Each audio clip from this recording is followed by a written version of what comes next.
तर मित्रांनो, आम्ही आता रात्रीचे निघलो आहे बाहेर खाण्यासाठी. टाईम झालं आहे 12 वाजून 5 ते 6 मिनटं झाले ते. आणि खूप झोप येतली आणि खूप लागली आहे. आपला अथर्व भाऊ चालला आहे भिंडला, म्हणजेच ग्वालियर MP मध्ये. त्याचा वर्कशॉप आहे. त्याचंच नव्हे तर आपल्या मागं दिसू शकते प्रणाली मॅडमचाही वर्कशॉप आहे. आणि हे लोक सरांसोबत चालले आहेत. तर पाहू शकते हे सर पण आज बाहेर पार्टी देत आहेत.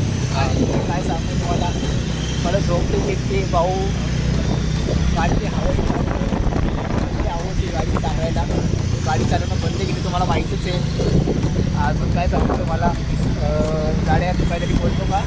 काय नाही गाईज, मी चाललो वर्कशॉप घ्यायला. मला जरा बरं वाटते. आता जरा एवढ्या वर्षांनी आपण पहिल्यांदा वर्कशॉप घेतो. बघू कसा जातो एक्सपिरियन्स. मला इंस्टाग्रामवर फॉलो करा, विकास बोलवत करा. खाणे को फॉलो करा.